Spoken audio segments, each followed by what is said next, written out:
what happens when you don't have the monogamous contract as your Right. like underpinning for I've been betrayed? Does that mean you can't be betrayed? And we talked about this in the Yeah. episode. So this is about the fact that if betrayal is feeling like my expectations were utterly and completely broken, right? There's a loss of trust. Yep.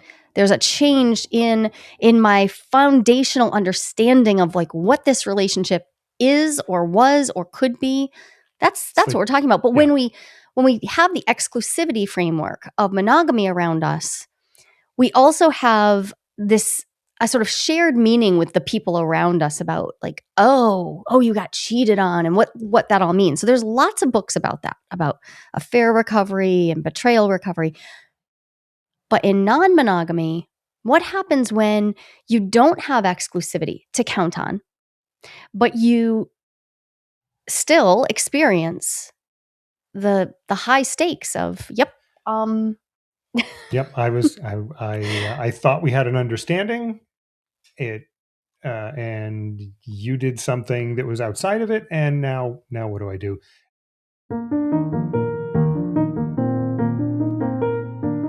Welcome to Playing with Fire, the podcast for people who are ready to custom build their love. We're talking about non-monogamy, however you design it, as an individuation opportunity. Want to leave the default and make your life spectacularly you? You're in the right place.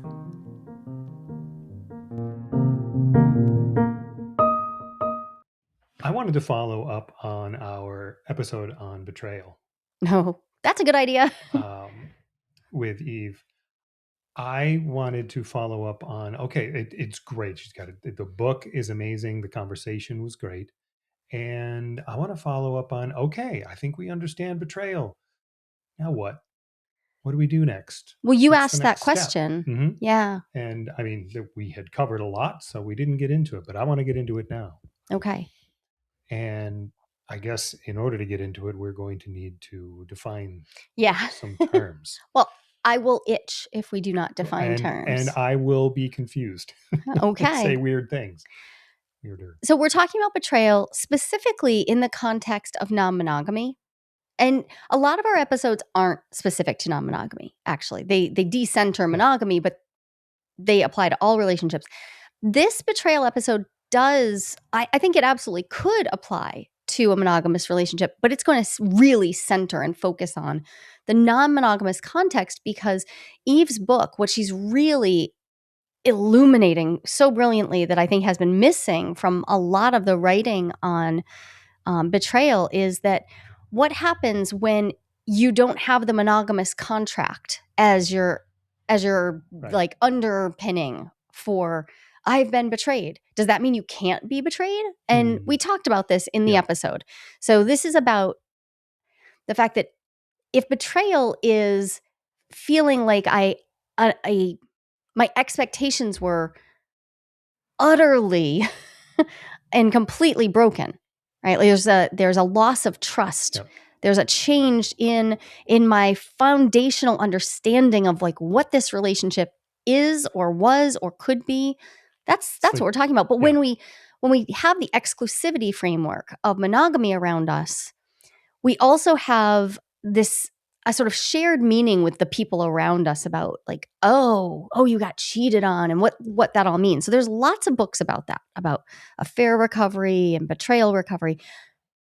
But in non-monogamy, what happens when you don't have exclusivity to count on, but you still experience the high stakes of, I thought we had an understanding. And you did something that was outside of it. And now what do I do? And I think that in monogamy, the act of betrayal is so tightly tied to infidelity, sexual infidelity in particular, that everything else kind of gets washed over. I know that's an overstatement, but it gets a lot of focus. It gets a lot of focus, and removing that focus, it becomes easier to notice some of the smaller betrayals. Right. Because I can't say, well, at least I didn't cheat. Right. I have to look straight at it. And this actually now gets us into, I would want anybody who hasn't listened to the episode with Eve, I would actually recommend that you go ahead and listen to that episode and lead into it, because we want to pick up where we left off. Like, we made notes, and I'm glad you picked this one, because I feel strongly about needing to have this conversation, because the experience of feeling betrayal when we already sort of tossed out a bunch of the things that may have felt like guardrails or lifeboats about exclusivity equaling safety, and monogamy kind of holding the structure and shape of our relationship. When we've done that, it can feel so lonely and so confusing.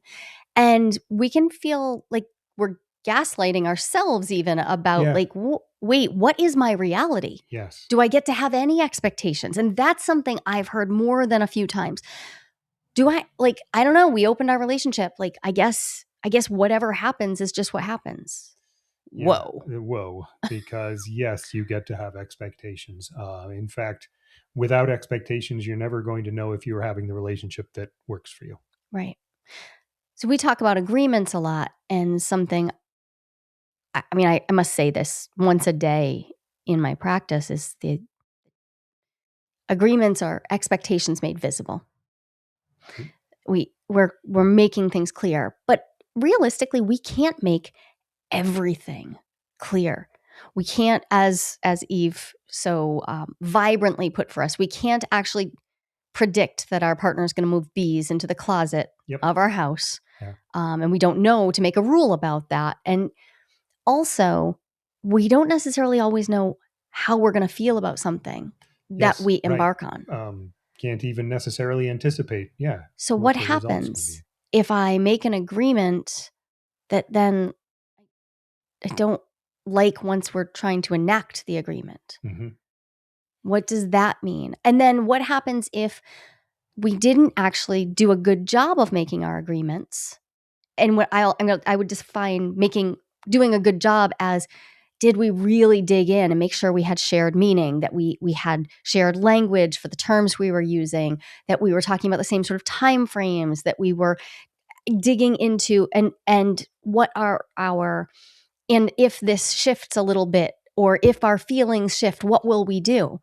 These are all part of the agreement making process we teach in the year of opening. But most people's agreement process is more like, let's have shared values, act from those values, and that should go pretty well. But that doesn't get us that shared meaning that we need. It doesn't get us the finer resolution of what do those values mean in practice. Right. So betrayal then can come up because I didn't even understand what could happen. So it doesn't even need to be, it doesn't need to be that someone knew they were betraying their partner. Yeah. It's just that they took action, and then it turns out that action pinged off of something and violated the expectation of their partner in a significant enough way that now they're questioning stuff way outside the specific expectation. Right. So we want to talk about betrayal recovery, we could say today, not as, or betrayal repair, not as a return to what was, but as essentially a transformative process. Right. Yep. How do we move towards something new, some new reality? I think this is a great time to reframe, like, what is it to be in relationship? If we have centered on the idea that relationships should be comfort and happiness first and foremost, then it may be terrifying to recognize that a betrayal moment may draw a line in the sand where there is no way to go back.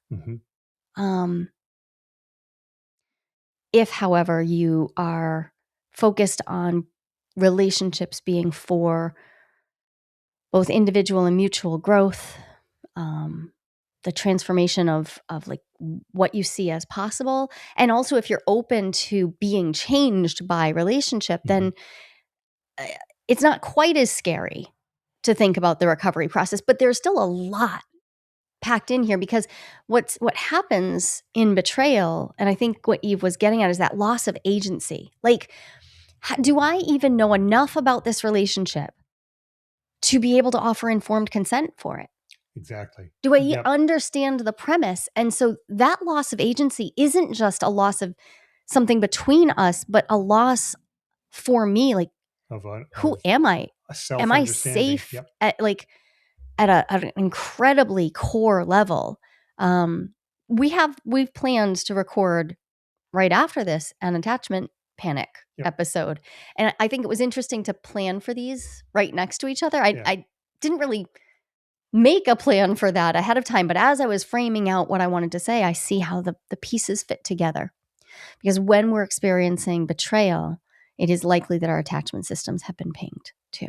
So I just want to name that. So these episodes are all probably going to have to weave together. I think so, because that makes sense to me, because the betrayal is I was relying on that. Like my sense of safety often is relying on this commitment my partner has to a particular thing. Mm-hmm. And they're not going to do that. They didn't do that. Do I anticipate them always not doing that, and therefore I can't rely on them? What are we even doing here? And now I have to take a hard look at myself and the relationship. What are we doing? Right. And so repair is it's not trying to go back. It's trying to understand and come back to terms of, okay, agency, you said, right? Yeah. I want to be able to choose with my full conscious self this relationship or not. Yeah. But I want to understand what it is I'm committing to. And you're doing all that while you're in pain.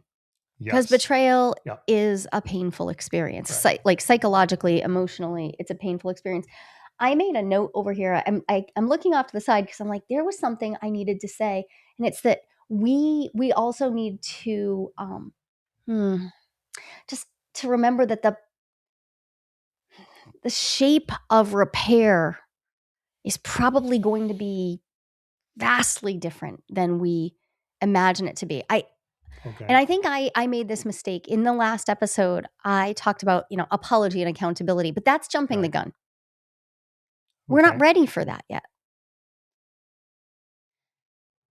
I think I know what you mean, because I'm remembering experiences that we've had of some rupture. Yeah. And the apology can come too soon, before full understanding exists. Yeah, exactly. Before, like, if it was my thing, that I need to know that I understand what I'm apologizing for, and not just at a superficial level. And I need to know what it is I'm looking for. Right. Or vice versa. And I need to know, like, what is it that was the big problem for you? Or, what, not what I think it is, but what you think it is. In order to do that, we're going to have to come to a lot of layers of mutual understanding. And again, while we're in pain. And this means, to me, this just points to a need to understand the pacing requirements here. That recovery from betrayal in any circumstance is going to likely go far slower than either person wants, but for the betraying person, the person who did the betraying, probably going to want to rush through it. What can I do to make us get to the other side? Right. For the betrayed person, they may feel like, I just want to, okay, we either need to fix this or I have to leave. But that's actually another, it comes out of that mono framing of this or that. If I don't have a relationship that fits this image I had in my head, then I should just leave. Slowing down the pacing makes sense, making time and space for mutual understanding to occur. We can talk a lot about what needs to happen, because I want to talk from both the betrayer and betrayee perspective, what we would want to see as part of this. But we also would need to, acknowledge that in a non-monogamous context, if betrayal may or may not actually be anything to do with the non-monogamy. Betrayal could have happened because of something that has nothing to do with other partners or other partnerships. Mm-hmm. So that could happen. But also, what if it does? Does that innately mean that the other relationships are changed or end? Like what happens right now? And what happens if you're in if you're in a relationship with someone else who's in a hierarchical or they have a veto on you? Like, does betrayal mean that you don't even get to have any requirements because you can just, it's either accept it or you're out? Like, I mean, so all of these, I mean, figuring out what obviously we don't like are. that. Yeah, no. But like, in order to make enough time and space for this, I think we have to acknowledge that activities will probably have to change. Expectations will probably have to change in a liminal period during which repair happens. I see what you're saying. We need to create some space and time. During the liminal repair period, we have to understand. It's going to go better if we understand that the old patterns may have to be disrupted. Right. And patterns that where are we going to get the time and space for this? Where's it going to come from? So I've seen people say, well, like, I don't want to slow down my non-monogamy pace. I don't want to change anything. I just, okay.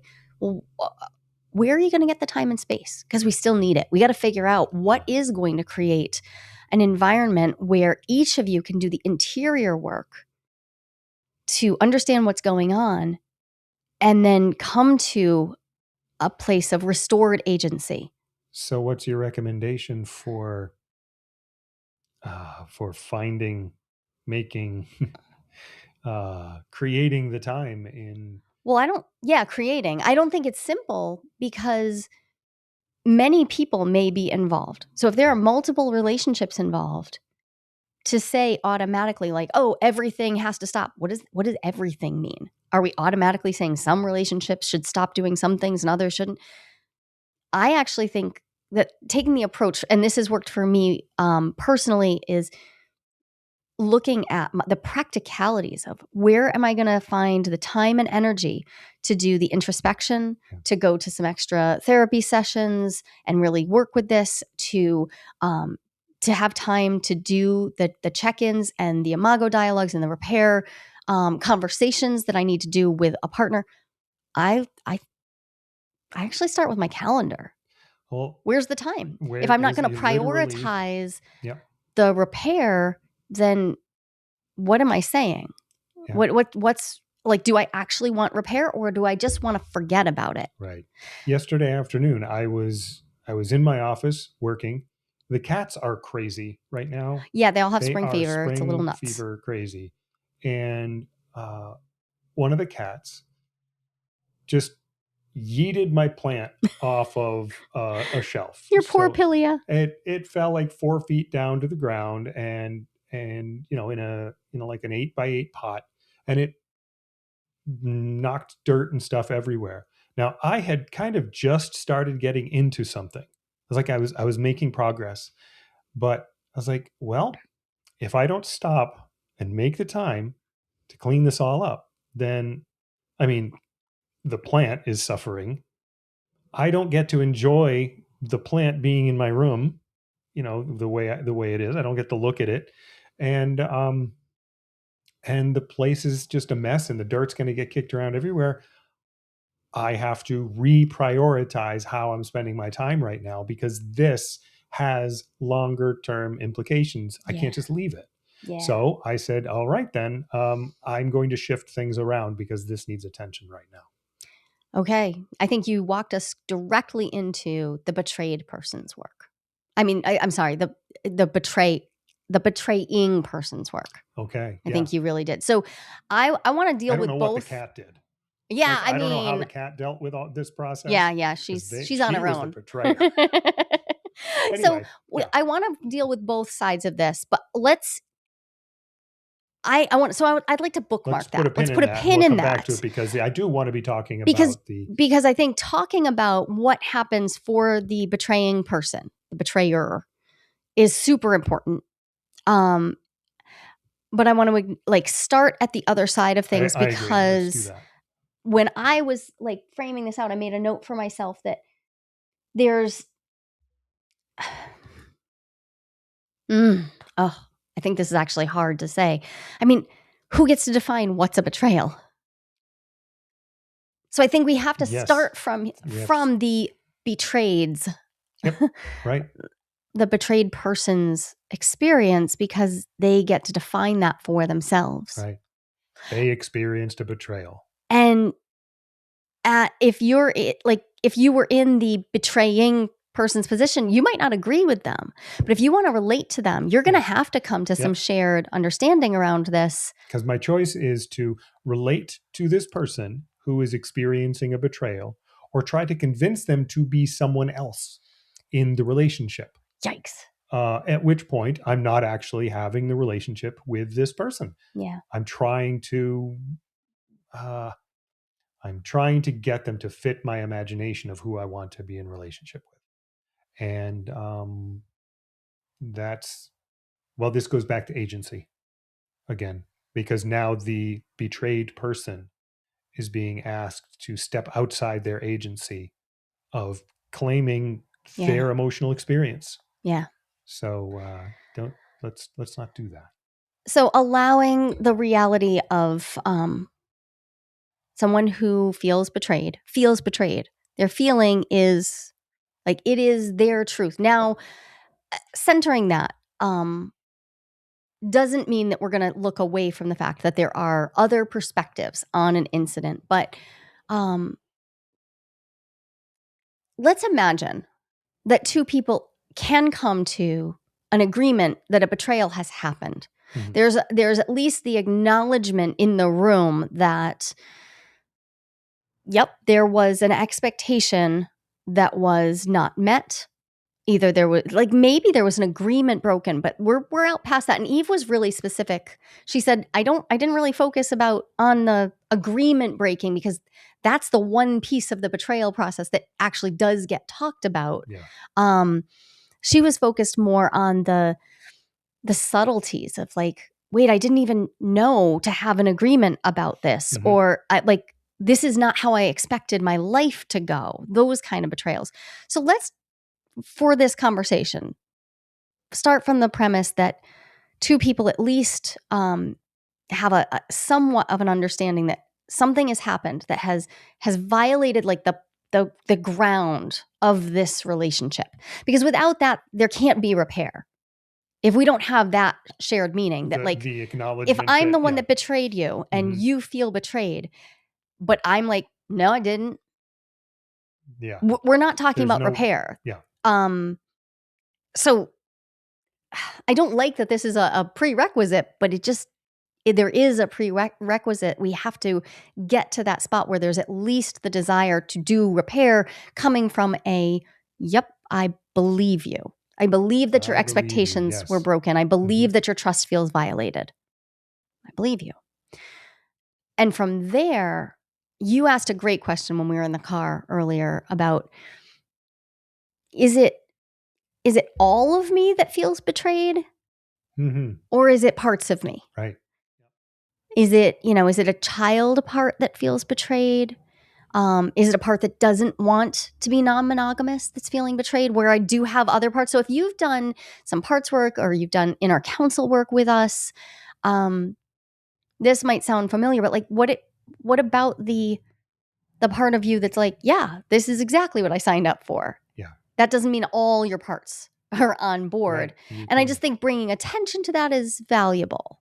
Like, so you might not even have a totally unified perspective within yourself. And I feel like this is something I don't remember thinking or talking about for a while, but pendulating between, okay, this part is hurt and troubled and it is experiencing a betrayal, and therefore has a resistance to, is feeling defensive and unsure and questioning. Yeah. And then pendulating over to a part that's like, no, this is how it goes. And I mean, for me, a lot of times my child parts will feel betrayal very early on, real fast. And my more adult parts will be like, no, I understand that this is more complex than it seems, so I'm willing to sit with it.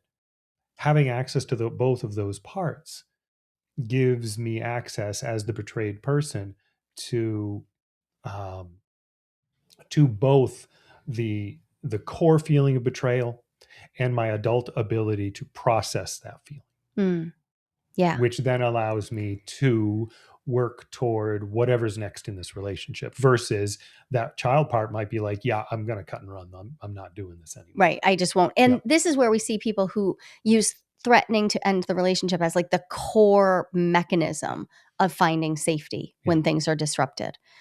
So if you are a person who's like, yep, when my expectations are not met, I get heated, I threaten to end the relationship. Yeah. Okay. So some part of you thinks that that's the only path forward.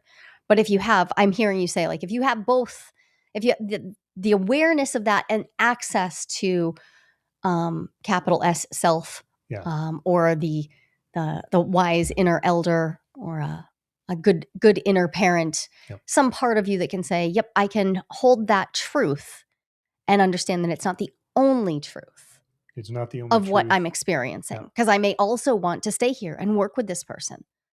I want this relationship. I think we should also talk about the like the fundamental premise of if betrayal happens, is it possible to feel safe again? So when we're talking about like this is the opportunity that betrayal is for our individuation, not just our Yes. Mm-hmm. so not individuation in the Jungian sense, like dealing with what is mine unconsciously. What is like, where do I need to continue maturing? Where do I need to do my inner work? If I have been using the idea that I'll never be hurt as like, that's how I'll be safe in this relationship. Mm-hmm. That's a very different starting premise than I'm going to get hurt sometimes. And I believe in my partner's ability to meet me in that and repair with me. So are you saying that there's an opportunity to sort of self-interrogate, like, okay, so is this something that can shift for me? So Can I I have a resilient view of what's resilient view, yeah, possible in relationship, and or our relationship's just unsafe if right, betrayal ever happens?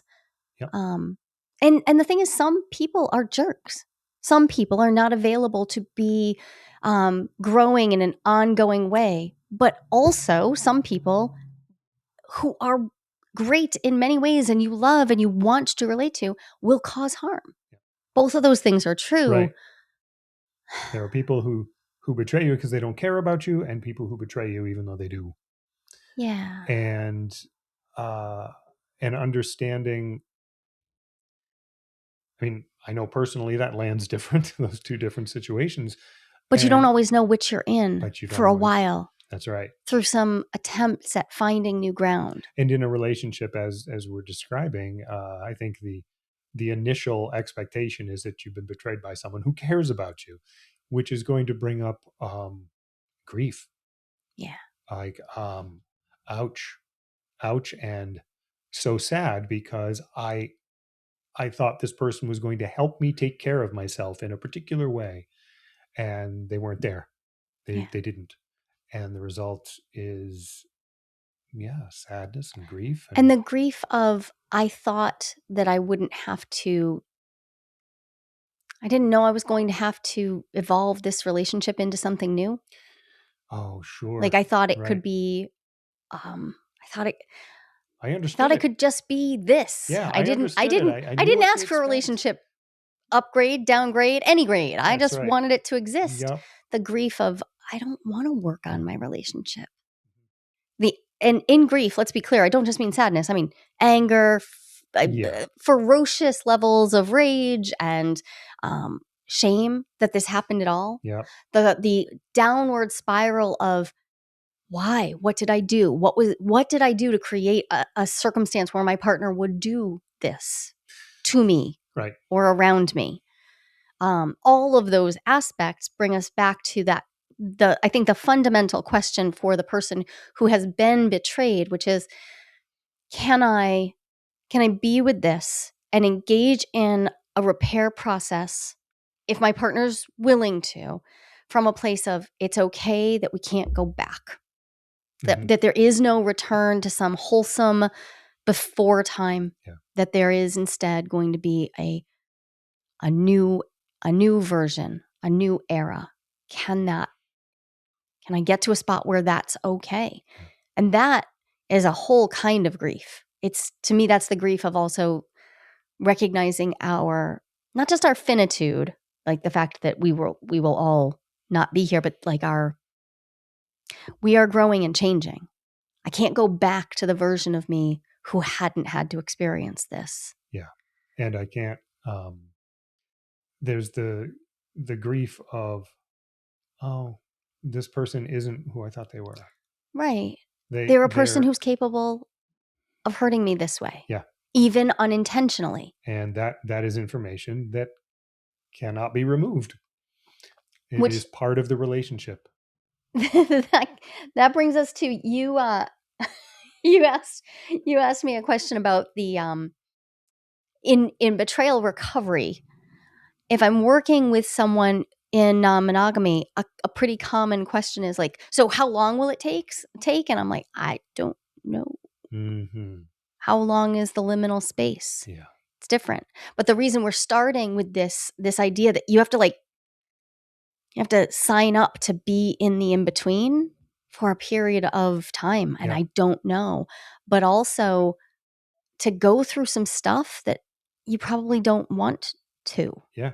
So it's tempting to go try to get back to some version of the relationship, but this will always have happened. Yeah. So are you willing to move into a liminal space, and then with the lack of promise that there will be something on the other side, we don't know what will be. It's kind of the nature of the liminal space. Right. We don't know what's next. Yeah. And so the alternative to stepping into that liminal space is just pushing the whole thing down. Yeah. And what do you say about things that get pushed down? That beach ball, the beach ball.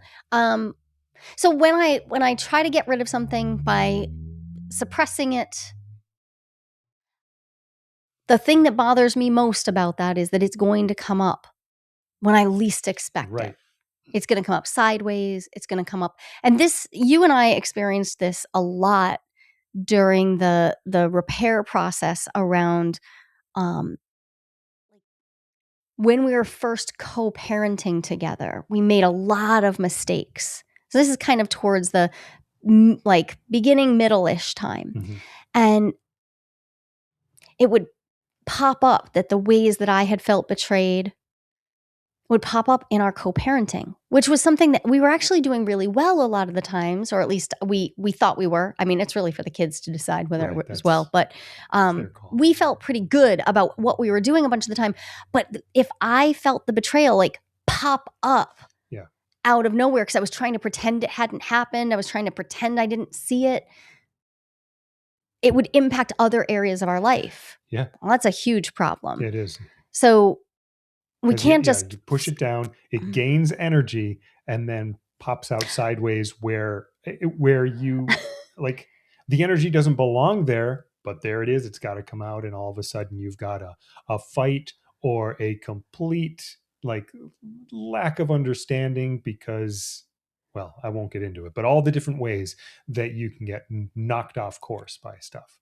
So this is a good time to then just say, you don't get to decide how long this will take. Yeah. It's going to be a process of mutual growth. There are going to be uphill battles and then some nice times of finding your feet again. And depending on the scope of this, how much of your life did it touch? Right. How many areas of expectation were thwarted? But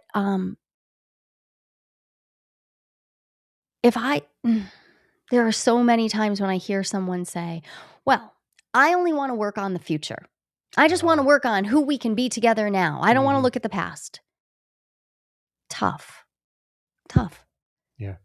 We can't work on a future together and suppress this, bury this. Well, I mean, I guess we can. It's reminding me of Practical Magic. You know what happens when you bury that body? Yeah.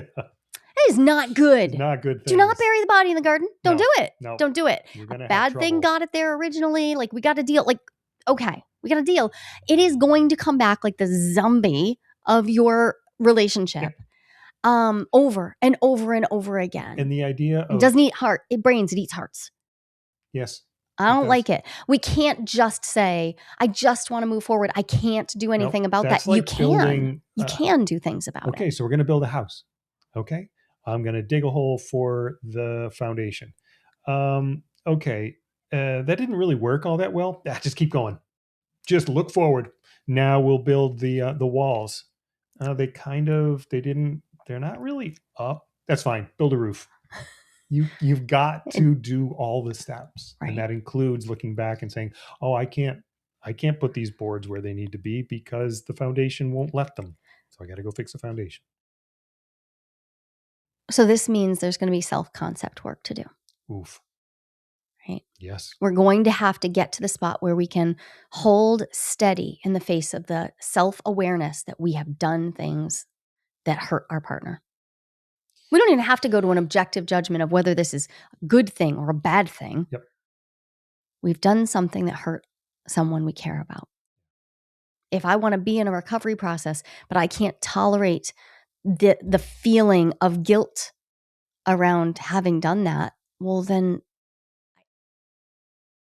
we have a real problem. And the problem isn't between us. The problem isn't, it is in me. I have to find the ego strength to be able to see myself as flawed.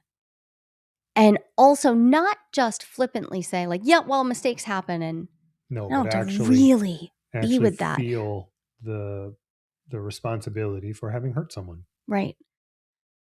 Which is also what allows us to create a shared field of like, well, what would the actions of repair look like in this context?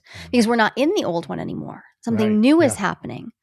So this is where I've gotten the question about like, so I don't want to close our relationship, but betrayal has happened. Maybe we even opened because of betrayal. And now it's big and it's this huge hurt that's in the room and it's just dominating everything. The relationship that I'm in with this person feels like just untenable. But also I don't want to close because, we finally got open. Yeah. This isn't about open or close, really. No. This is about where's your energy spend going to be? Because you can't go back to a time when you didn't experience all of this hurt. Your energy spend is going to have to be on building strong foundations. Also, stuff happened that created the circumstances that allowed this to be. Right. Like there were realities. So I think now is a good time to like talk about what it like looks like from the betrayer's perspective. Right? Like there's a lot of different types of betrayal. I brought up Eve's list. She had talked about some different types of betrayal. Oh, yeah. Right? Like the situationship betrayal where you're like, you think you're in a relationship, but the person's like breadcrumbing you and it's not. Or Schrodinger's relationship where you actually thought you'd had conversations about having a relationship, but then when push comes to shove and a betrayal's happened, you're told this was never a relationship. I don't know why you think. I don't know why you would expect that of me. Yikes. Yeah. And I really think that the core of most of what I see is I'm seeing established relationships that have some history. And that history could be months or years or decades, but some history of agreement on, yes, we are in a relationship, but a complete mismatch in understanding of not just what the expectations are for this relationship, but how those expectations are lived out. Mm-hmm. What does it look like to do that? Like, hey, if we have shared values of prioritizing our family, okay, what does that look like? In action, right? So there are all these different types of ways that we could feel betrayed. And there's the stuff that's like, what did Eve say? She said, about the relationship or inside the relationship. And I think in this context, both are relevant. I see them happening at the same time. It's like the stuff that happens in the relationship, the in the relationship stuff just impacts us and makes us question the about the relationship stuff. Does the relationship happen, right? So they interact. But if I want to imagine a process of repair, I think I need to also be able to tell the difference between feeling some repair, feeling some healing, feeling some growth versus just toughening up to the point where I don't feel anything. Or trying not to feel it. Just getting accustomed to the experience of the relationship feels like this. That's just how it feels. Yeah. And that's where I see the tension between the betrayed person and the betraying person show up so sharply. Because the betrayed person often needs quite a lot of time and energy spent to just get to a spot where they realize, oh, it's okay that I'm hurt. It may, in fact, get better, and it's okay that I'm hurt right now. And I'm not just gonna shove that aside. Meanwhile, the person who is coming to grips with, I have hurt someone, is also having to like, ooh, I've hurt someone. I would rather rush past that. Yeah, I want to get to the parts of me that don't hurt people, and I want to be able to focus on that. So let's really dig into the betraying person's work. Okay. Because the repair, often I see the person who initiates a session with me or who shows up at an AMA for playing with fire, they're often the betrayed person. It's rare for me to get a call from somebody saying, yeah, it was me. I did the thing. And I want to know what I need to do. How do I address it? Because it's hard to look in the mirror. It's hard to take responsibility. Yes, it is. It's hard to name the harms we've created. This is where it can get, we also have the opportunity to become versions of ourselves we never imagined could exist. Sure. Mm-hmm. So one of my favorite questions here is like, who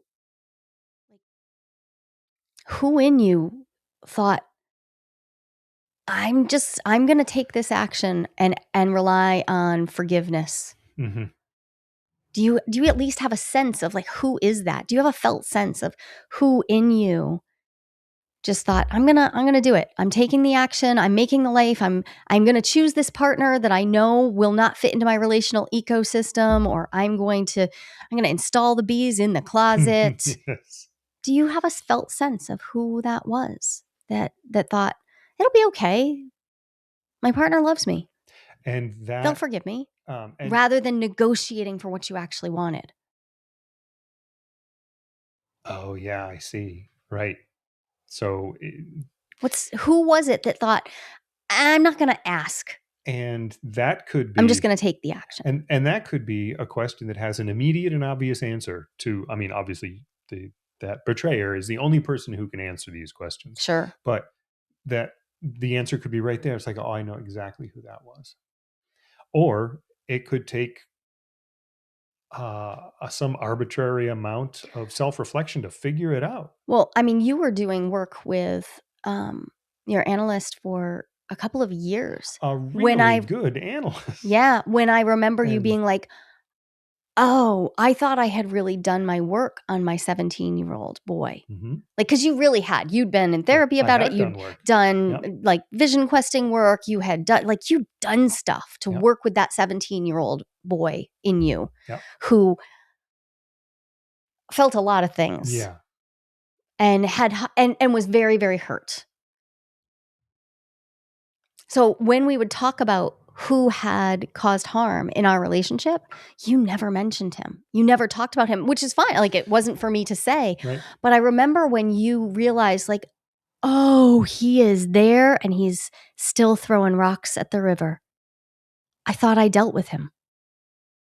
It took so you knew that part was there. Yeah, and even so, it took a while to identify him as a factor. Well, they're complexes. Right? In a Jungian sense, this is a complex.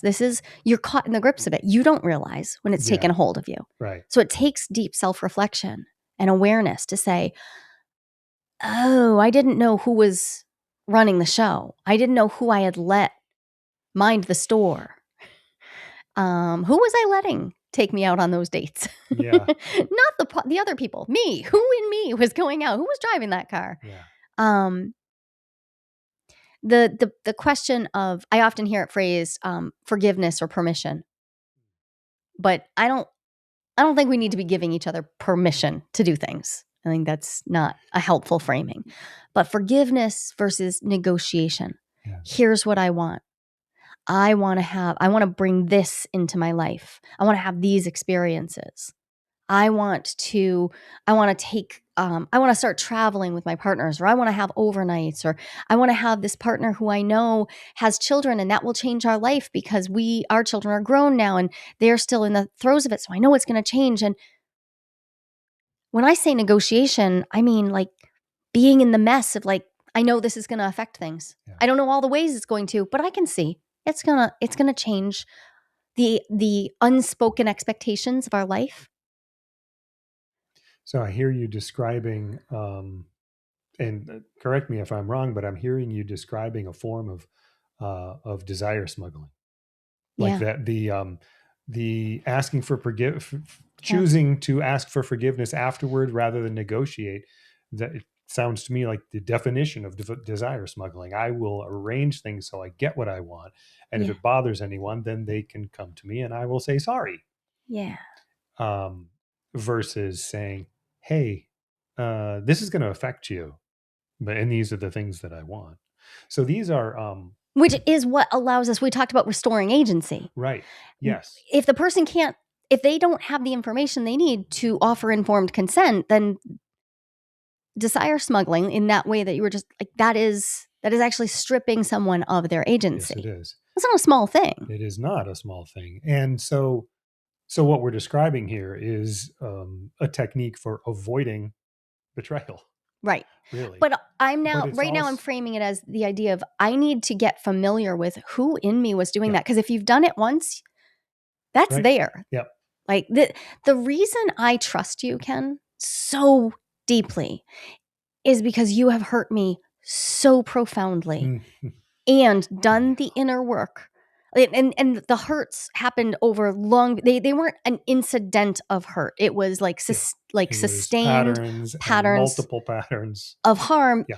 of you doing things that would get you what you wanted without actually negotiating for them. Mm-hmm. But the reason I trust you so deeply is because you have done this work. When I say doing the work, I mean the interior work of, who was that was running the show? Acknowledging that, well, it was me. And how do I identify when they're allowed to make decisions, and how, and also what was going on that let me create this reality? So what I'm doing there, when I think about this as a repair skill, I think this is my inside work. I get to do this for myself so that the facts, the harm, the hurt of the betrayal becomes something that I grow through. It starts to have meaning. It starts to have meaning because now I become different by saying, well, that was total crap. I don't like what happened. I understand that is not in alignment with my stated values, and I'm not going to look away from it. I'm not going to pretend like that isn't the proof right in front of me that I am a person who can cause harm.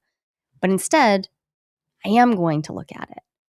So this is, when we talk about repair work, so much of the talk, and if you look at our repair skills playlist, so much of it is about the conversations between two people, or three, or a polycule worth of a whole passel of people, between people. But this is the work of being with what was going on for you. Yeah.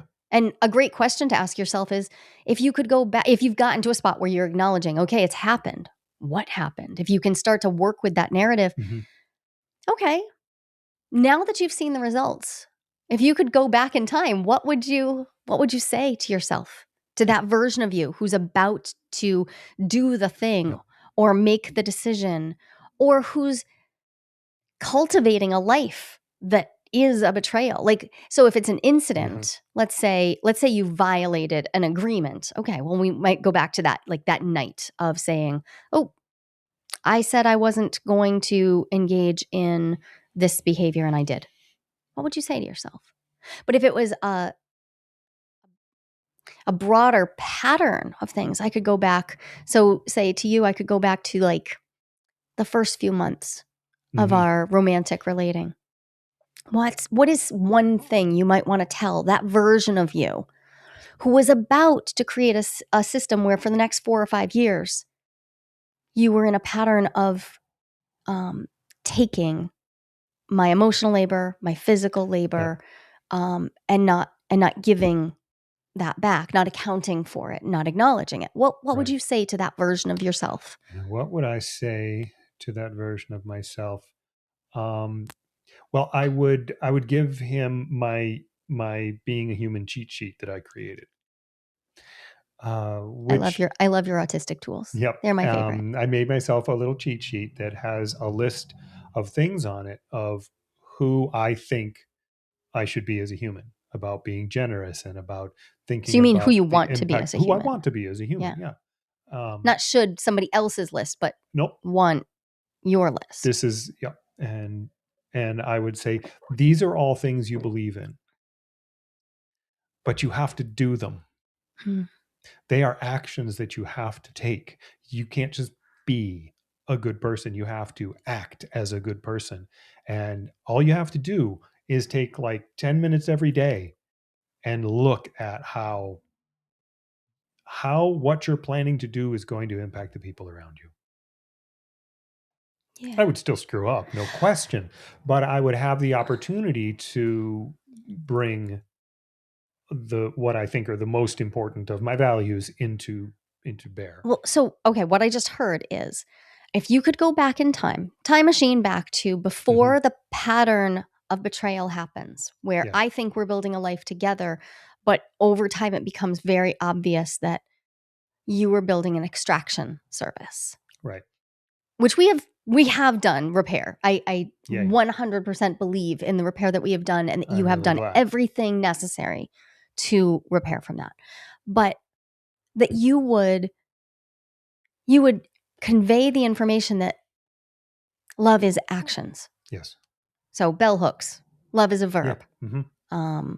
M. Scott Peck, love is the will to extend oneself for another's development. Yes. Right? Like, so you would convey that information in a way that you think would be digestible to him. Right. So this is the interior work that I think creates a new me that I can bring to my partner. That's different than me showing up and saying, okay, I'm going to have this conversation with you.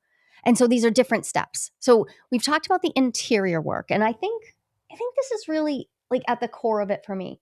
If we're doing that interior work, imagine that you'd gone through all the betrayal and you've done the interior work and you've gotten to this spot where you feel ownership of the ways that you've hurt me or someone.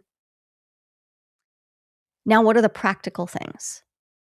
Past the interior work, what would you bring into the space between us? Okay.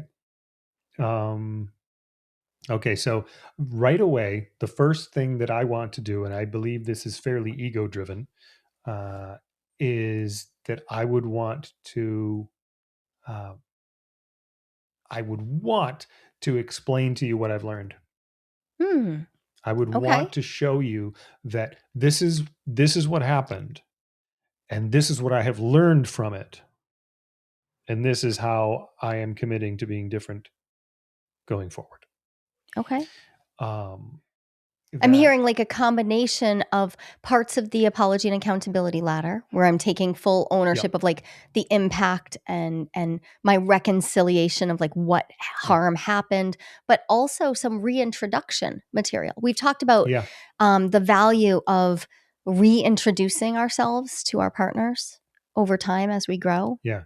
I am hearing a combination that actually sounds good, but I hear you also being a little tentative there because you might want to do that. But I feel like it's so much about me, about being seen as the person who has changed rather than providing you with material that you can use to rebuild your trust. I think there is some material in there. Oh, I absolutely think there is. The thing that you have given me in the past from big, especially systemic, like stuff that carried on for a long time, has been the willingness to hear Oh, yes. what has happened, Mm-hmm.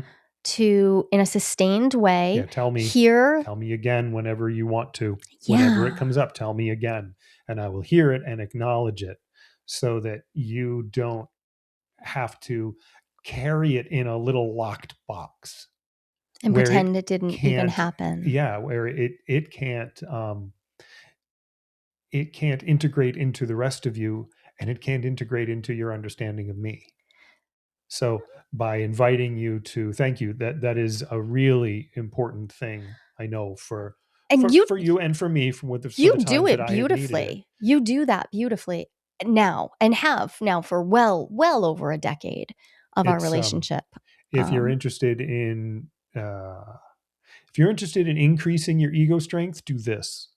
Yeah. Listen to the people you have hurt describe how you have hurt them. It is Without hard. without scrambling down into You a tiny just little hole. listen. You don't defend. You don't explain. You actually don't have to say anything other than "I hear you. Yes, I did that." That's it. That's all you can say. I'm sorry in there, but um,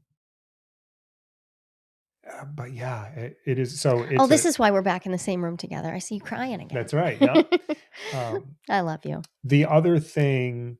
Okay. Yes. So providing the opportunity for the harmed person to describe how they've been harmed provides it. It has been for us one of the strongest trust rebuilders. Yeah. And when I've harmed you, it is the one thing that I know for sure I can do, Mm-hmm. even when I don't know what else to do. That's it. I can listen. Yes. So when I hurt you, and it's the thing that gets us toward all the other steps. Yeah. And this is what I see people want to rush through. If you're in the betraying position, it's so tempting to rush through it, or to say, okay, but eventually you have to get over it, right? Eventually, like, they're going to have to move on. What does that mean? What does that mean? And I think this is why I brought this up and used it as an example. People have been listening to this podcast. We've been doing this podcast since 2020. And so this is, many years. Look at that. Many years. Coming on 6 years now. And we talk about the way our early years, they were abusive. They were not just hurt. Like, abuse happened, financial abuse, emotional abuse, that you did not intend. But when you learned what had happened, when we got to a spot where you learned, you have over and over again listened, you don't push it away, even in this public sphere. It's so courageous.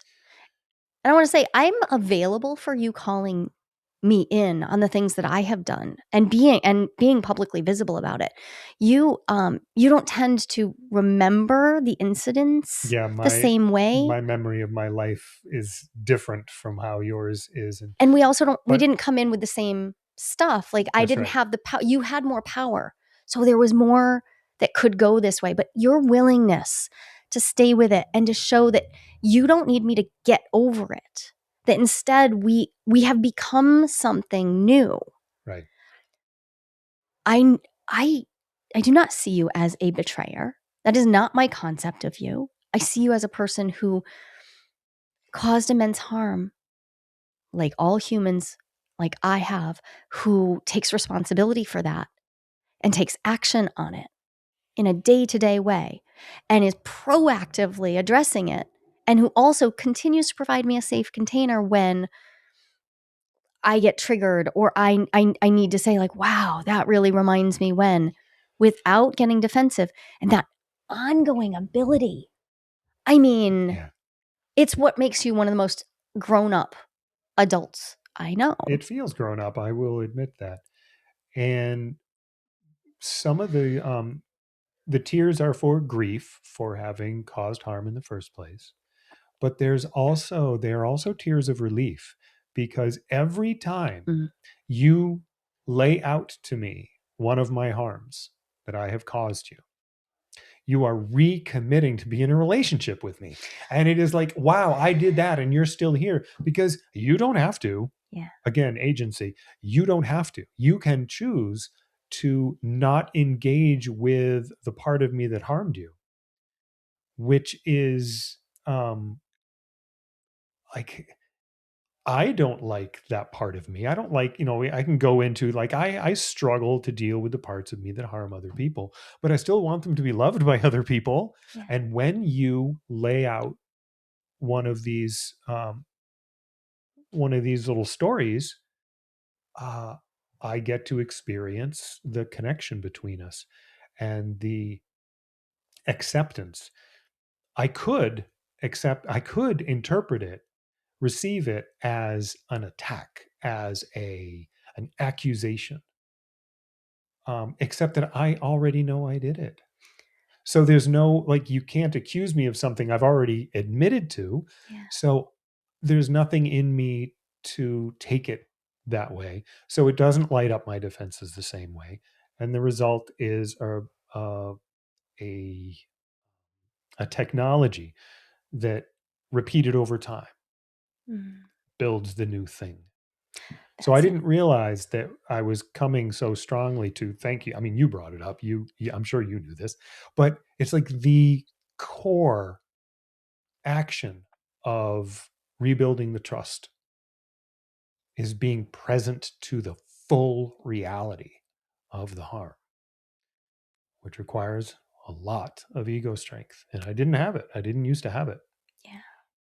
And then, but I kept showing up for it anyway. And those times they were real high energy.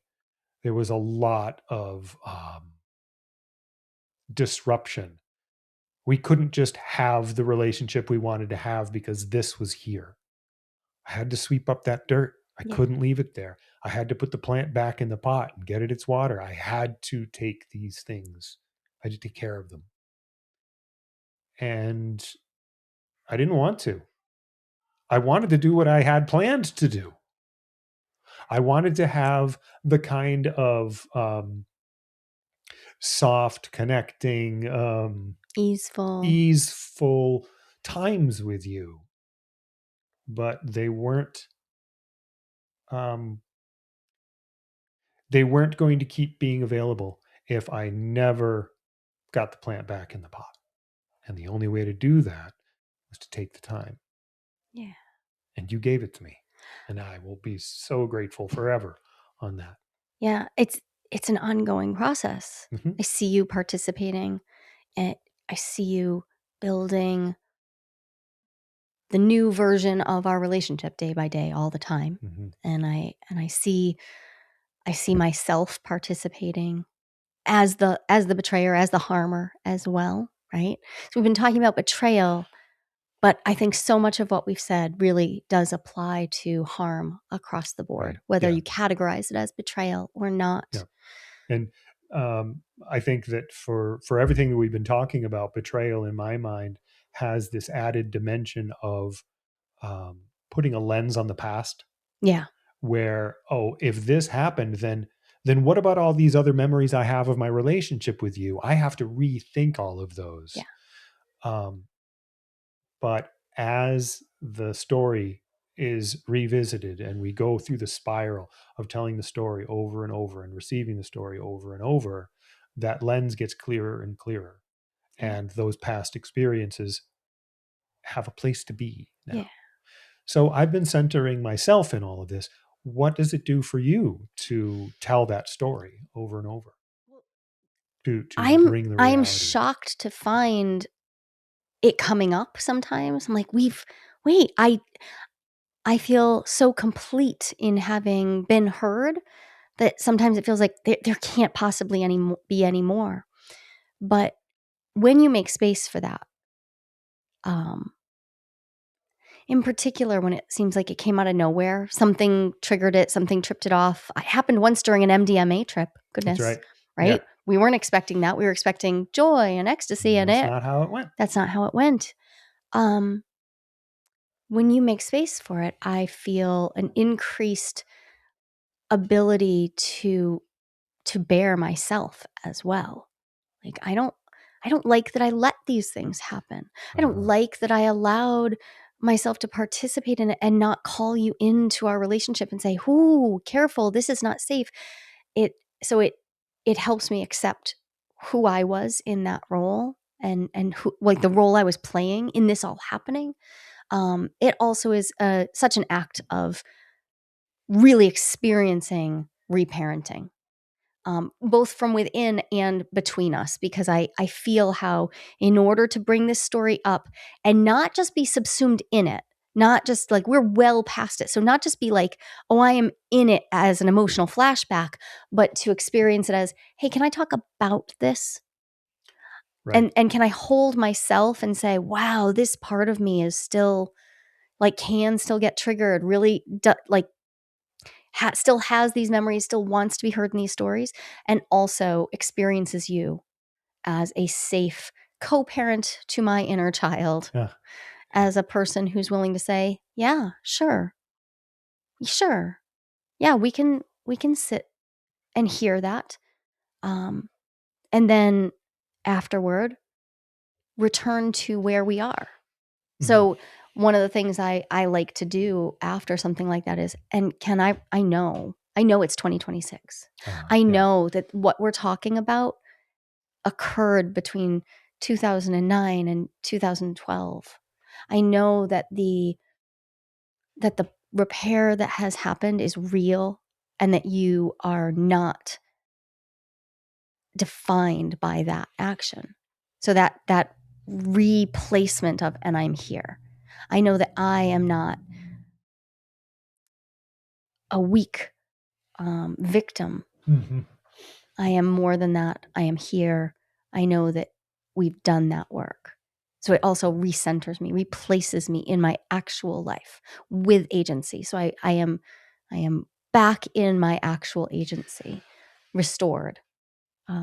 You're restored to your agency, and there's a new piece to our story, and it will be retold, Right. because it is part of the story. It's not complete and gone. It's not like a side quest and now we continue on. Yeah. It's a piece of the main story, and by honoring that fact between the two of us, it gets to be a structural part rather than a fracturing part. It can Right. be something we It's build actually a on. load-bearing beam in our relationship. This harm that we're talking about, this specific set of things that happen, it's load-bearing. We count on it. We know that we know how to repair from huge things. We've gone through some other really big things that were not nearly as terrifying because we know what to do. Right. And it took time. It took time. Yeah, we're talking about. Could not have rushed through it. No. I mean, it took as long to recover from as it was to be in it. We started to talk about feeling recovered around year 8. So yeah, it was just about, and even so, I remember getting to like year 12 and being like, oh wow, okay, there was still a lot more. And here we are now in, well, what are we, 16, 17? Where are we at now? Depends on where you want to 17? start. Yeah, 17. Yeah. And I feel like almost every year there's a moment to look back on and say like, wow, wow, there was still so much more. So I imagine that's just how it will be. Yeah. So let's close out with just a reminder when we're in the acute phase. Yeah. In the acute phase, there is a need to stabilize. Yeah. Not just regulate your nervous system. No. Like, because we do need to. Like, we need to regulate, not calm down, regulate. No. In other words, be supportive to your nervous system in ways that allow you to be present to the hurt that's happened. Yep. So for everybody involved, we need to stabilize the system and create enough capacity to be with these difficult stories, Right. which probably means we're going to need to find help. Most people wind up needing support when they're doing betrayal recovery. Yeah. And if that happened in the context of non-monogamy, you're going to need someone who understands that context, because someone who has only focused on monogamy is likely to only be able to take the imagination just so far and really misinterpret the fact that non-monogamy itself wasn't the thing that caused the harm. It's the people in it. It was always the people in it who did the thing. Yeah. And in the process of doing that, finding agency, finding a way to for everybody involved, to reach for something that reconnects you to your agency in terms of, yes, I decided to be in this relationship. I am deciding right now how I am responding to this. I'm not, and from every side I'm of not this, just caught in the current. Yeah, I'm deciding. And the reclaiming agency, restoring agency is something we all have to do. If I am the betrayer, then I need to reclaim my agency. I'm not waiting for someone else to forgive me. I'm taking action, the action I can take. I'm going to do the listening. I'm going to find the support. I am not going to look for the excuse way out. I am going to do my interior work, and I'm going to stay with it for as long as it takes. Yep. Because even if this relationship does end, I still have to repair with myself. And we talked in that first episode, we talked for quite a while about the repair that needs to happen with the self to allow ourselves to move forward, whether the relationship continues or not. Yeah. And we also, of course, will likely need new agreements, maybe an entirely new relationship paradigm to move forward. So this brings us to some other pieces that are going to come up in this particular season. So some episodes that I know we are still crafting, the more work on agreements as always. And the reimagining relationship, because some reimaginations happen because a grievous harm has happened. Yep. Something has happened and we need to see, who could we be now? Yeah. Yep. There are reasons to reimagine from external events or from internal events. Yeah. Thank you for being so present to this and for preparing. Really, I like it's the preparation for this. As we were talking about, like you setting yourself up to be really present to the topic. That's another way that you show me that you're like, I'm in it. I know that this relational work exposes who I am as a relator, and I'm so proud of you for your willingness to do that. Thank you, and there's my agency. I said I was going to do this. Awesome. Here we go, off to another season. All right. Thanks, Ken. Thanks, Jolie. So if you're like me, you've already been reading all the books on non-monogamy and trying to figure out how to do this relational thing right. And we know you're listening to the podcasts because here you are. But at some point, all the stuff you read and all the stuff you listen to, it can only take you just so far. At some point, you have to start taking action. And also, you need to get yourself in connection with other people. You need to take this out of just, I'll learn it and I'll somehow get it right. And then when I do it, it'll all go perfectly. And get into community and start talking about what's actually happening, what's actually going on. So key. I mean, I'll do it all right perfectly the whole way along, and there will be no other better or different way. Right. But connecting with other people who are doing the same kind of thing lets you find out all the other different ways to do it, as well as some of the ways to do it wrong that you could skip doing. It's also a great way to find out that your story is likely far less shameful than you're afraid it is. Mm-hmm. And far more less common. Unique, but in in a good way. Yeah. And that's exactly why we built the year of opening to be what it is. And having people that you can celebrate with, that you can tell your stories, and they'll be right there with you. You don't have to worry, how's this going to land? Are they going to judge me about my polyamory, or how's it going to go? Nope. Well, or people who can also handle the fact that you might be exploring conscious relating, but not be sure that you want non-monogamy at all. That's right. Right?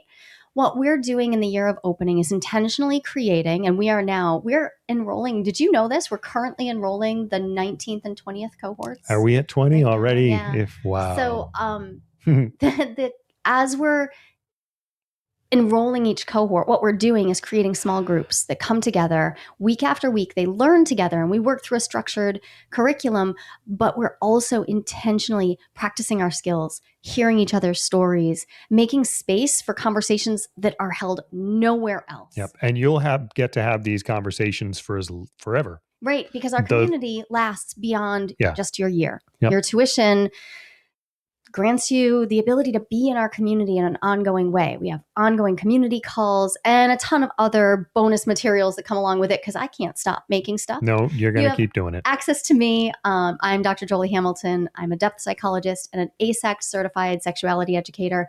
I am the founder and developer of the Year of Opening. And Ken, you are also here. And I also am here.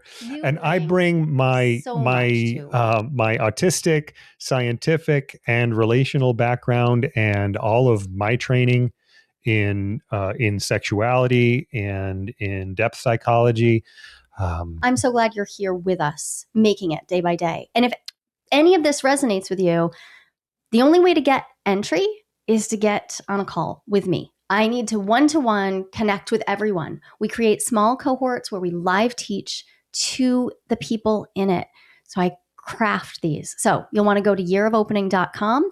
On there, you're either going to see an invitation to book a call with me or an invitation to hang on a second because we teach live. Cohorts enroll 3 times a year. Go to yearofopening.com. Check it out.